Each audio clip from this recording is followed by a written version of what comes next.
ओम नमः शिवाय। शिवजी सदा सहाय। ओम नमः शिवाय। गुरुजी सदा सहाय। संगत जी जय गुरु जी। गुरु पिता कोटि कोटि प्रणाम।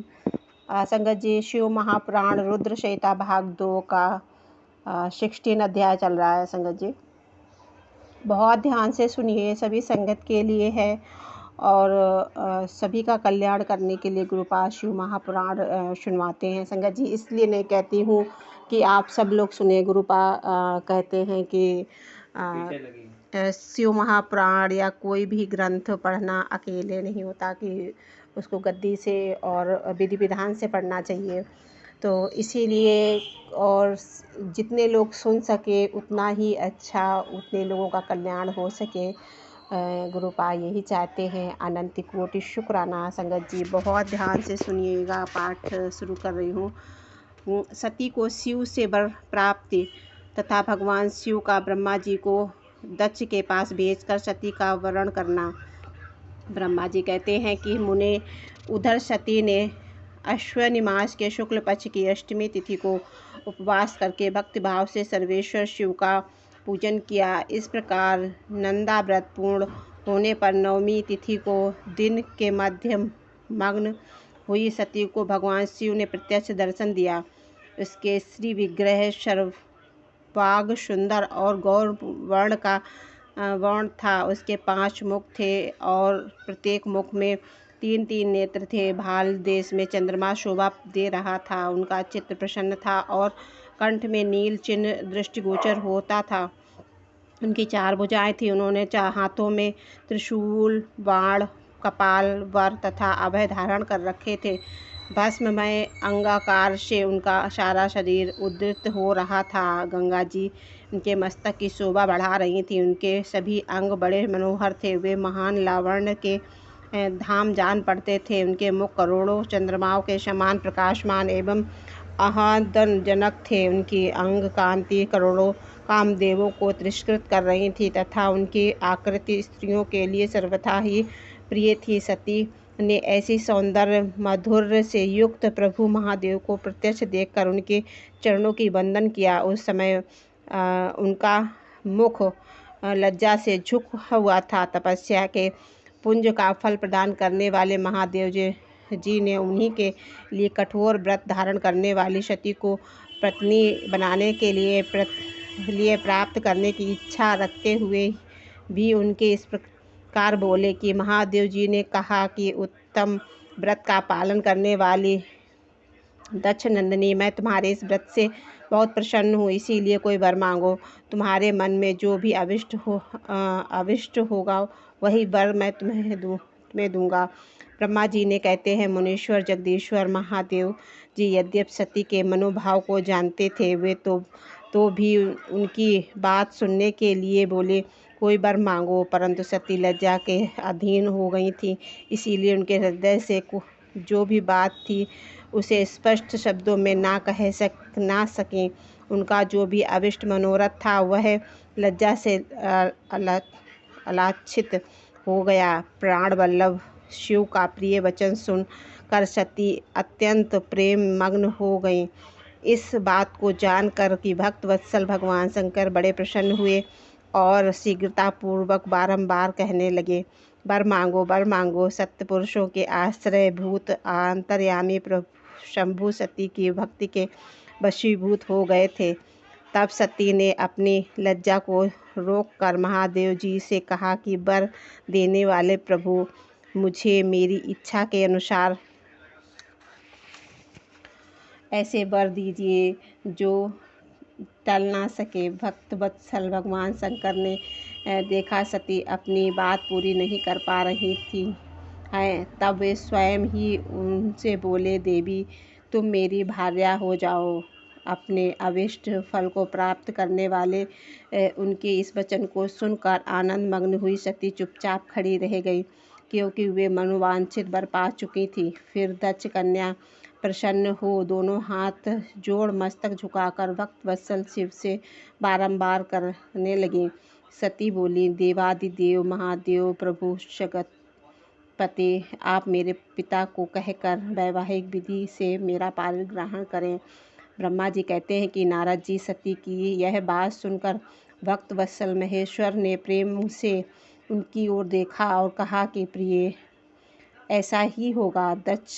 तब दक्ष कन्या सती भी भगवान शिव को प्रणाम करके भक्तिपूर्वक विदा मांगे जाने की आज्ञा प्राप्त करके मोह और आनंद से युक्त हो माता के पास लौट गई। इधर भगवान शिव भी हिमालय पर अपने आश्रम में प्रवेश करके दक्ष कन्या सती के वियोग से कुछ कष्ट का अनुभव करते हुए उन्हीं का चिंतन करने लगे। देवेश फिर मन को एकाग्र करके अलौकिक गति का आश्रय ले भगवान शंकर ने मन ही मन मेरा स्मरण किया। त्रिशूलधारी महेश्वर के स्मरण करने पर उनकी सिद्धि से प्रेरित हो मैं तुरंत ही उनके सामने आ खड़ा हुआ। तात हिमालय के शिखर पर जहाँ सती के वियोग का अनुभव करने वाले महादेव जी विद्यमान थे, वहीं मैं सरस्वती के साथ उपस्थित हो गया। महेश्वर सरस्वती सहित मुझे आया देख सती के प्रेम पास में बंधे हुए शिव उत्सुकता पूर्वक बोले। शंभु ने कहा कि मैं जब से विवाह के कार्य में स्वार्थ बुद्धि कर बैठा हूँ, तब से अब मुझे इस स्वार्थ में ही सतत्व सा होता है प्रतीत होता है। दक्ष कन्या सती ने बड़ी भक्ति से मेरी आराधना की है। इनके नंदा व्रत के प्रभाव से मैंने उन्हें अभिष्ट वर देने की घोषणा की है। ब्राह्मण तब उसने मुझसे यह वर मांगा है कि आप मेरे पति हो जाइए। यह सुनकर सर्वथा संतुष्ट हो मैंने भी कह दिया कि तुम मेरी पत्नी हो जाओ। तब दक्षायणी सती मुझसे बोली कि जगतपते, आप मेरे पिता को सूचित करके वैवाहिक विधि को मुझे ग्रहण करें।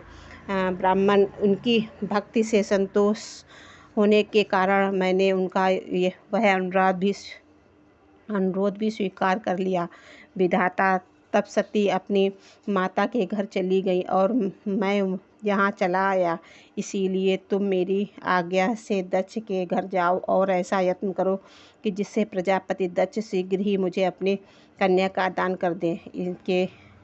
उनके इस प्रकार आज्ञा देने पर मैं कृत्य और प्रसन्न हो गया तथा उन भक्तवत्सल विश्वनाथ ने इस प्रकार बोला। मुझ ब्रह्मा ने कहा कि भगवान शंभो, आपने जो कुछ कहा है उस पर भली भांति विचार करके हम लोगों ने पहले ही उन्हें सुनिश्चित कर दिया है।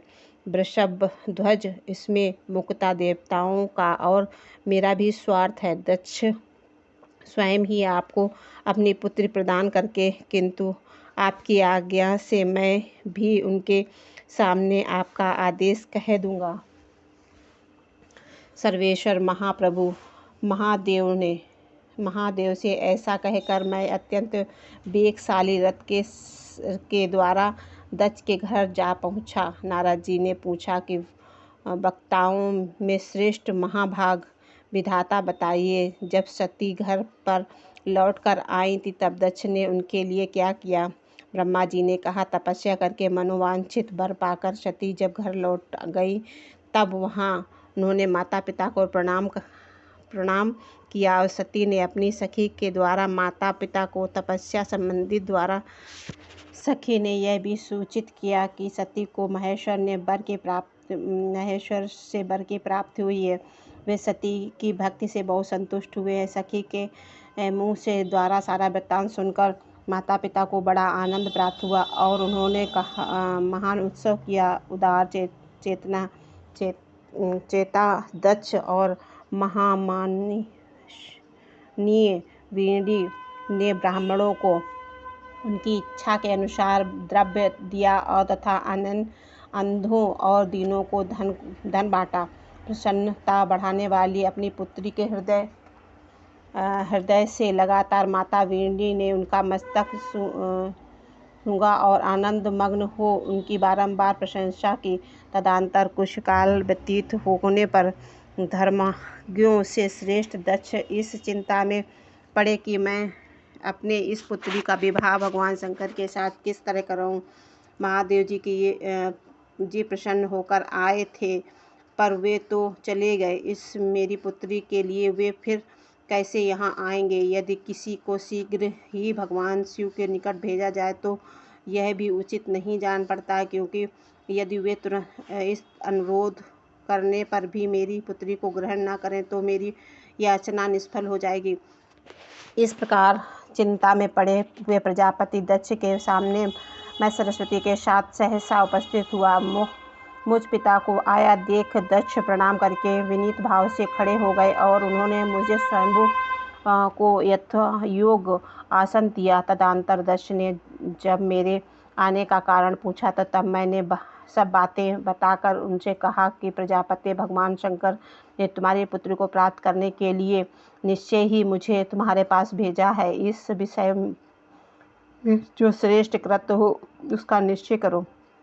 जैसे सती ने नाना प्रकार के भावों से तथा सात्विक व्रत के द्वारा भगवान शिव की आराधना की है, उसी तरह वे भी सती की आराधना करते हैं। इसीलिए दक्ष भगवान शिव के लिए ही संकल्पित एवं प्रकट हुई है। आप अपने इस पुत्री को तुम अविलंबित उनकी सेवा में सौंप दो, इससे तुम कृतकृत्य हो जाओगे। मैं नारद के साथ जाकर उन्हें तुम्हारे घर ले आऊँगा, फिर तुम उन्हीं के लिए उत्पन्न हुई अपनी इस पुत्री उनके हाथ में दे दो। ब्रह्मा जी कहते हैं कि नारद, मेरी यह बात सुनकर मेरे पुत्र दक्ष को बड़ा हर्ष हुआ। वे अत्यंत प्रसन्न होकर बोले, पिताजी ऐसा ही होगा मुने। तब मैं अत्यंत हर्षित हो वहाँ से उस स्थान को लौट गया जहाँ लोक कल्याण तदंतर रहने वाले भगवान शिव बड़ी उत्सुकता मेरी प्रतीक्षा कर रहे थे। नारद मेरे लौटे आने पर स्त्री और पुत्री सहित प्रजापति दक्ष की पूर्ण काम हो गए। वे इतने संतुष्ट हुए कि मानो अमृत पीकर अगाह गए हों। जय गुरु जी, शुक्राना गुरु जी। अगला सत्संग संगत जी पाठ कल होगा और सभी लोग बहुत ध्यान से सुनेंगे सारा शिव महापुराण और सभी का कल्याण गुरुपा करेंगे, क्योंकि बहुत सारे कल्याणमय पाठ हैं। गुरुपा बहुत सारी चीज़ें सिखाते हैं, बताते हैं और गुरुपा ने बहुत अच्छा मार्ग दिया है संगत का उत्थान करने के लिए। तो शुक्राना है गुरु पिता अनंत कोटि शुक्राना सभी संगत को। जय गुरु जी। गुरुपा आपकी बेटी से पढ़ने में कुछ गलती हो तो उसे माफ़ करना। जय गुरु जी। शुक्राना गुरु जी। शुक्राना शुक्राना शुक्राना।